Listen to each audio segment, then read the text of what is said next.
Yine lisan yağmurunda ıslanacağım. Of, yine sensiz bulutlarla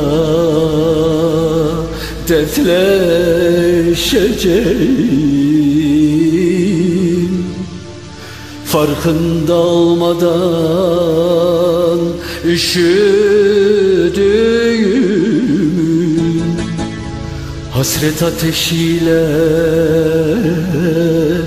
kavrulacağım.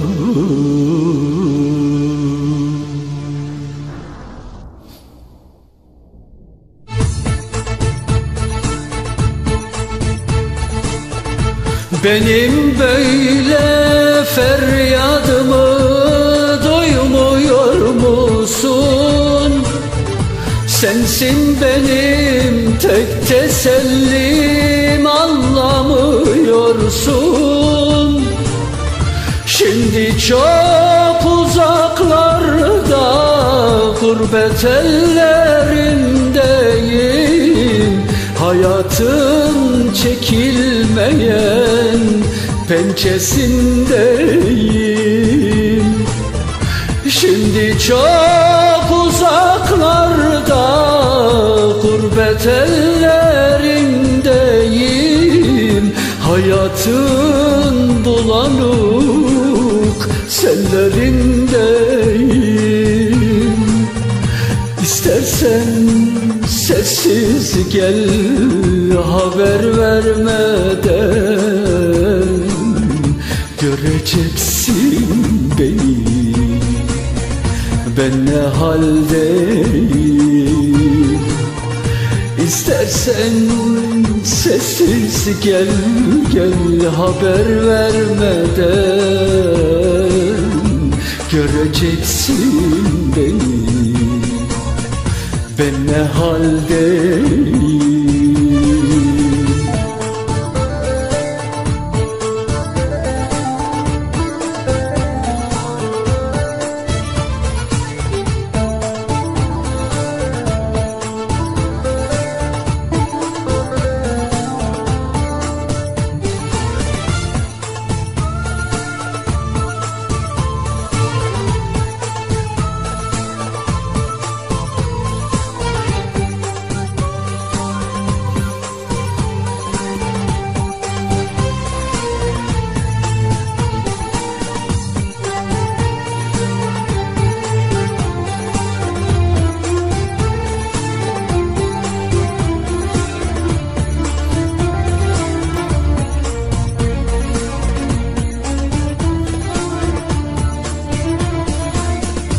Belki bir gün uzaklardan koşup gelirsin.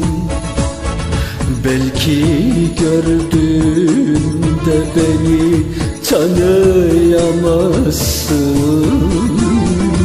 Gücenirim diye sakın düşünme. Of, hayli zaman oldu canım, sen de haklısın. Gel de bitsin dertlerimiz, kederlerimiz. Gel de gülsün gözlerimiz, gönüllerimiz. Şimdi çok uzaklarda, gurbet ellerindeyim. Hayatın çekilmeyen pençesindeyim. Şimdi çok uzaklarda, gurbet ellerindeyim. Hayatın bulanık sellerindeyim. İstersen sessiz gel, haber vermeden. Göreceksin beni, ben ne haldeyim. İstersen sessiz gel gel, haber vermeden göreceksin beni. Ben ne haldeyim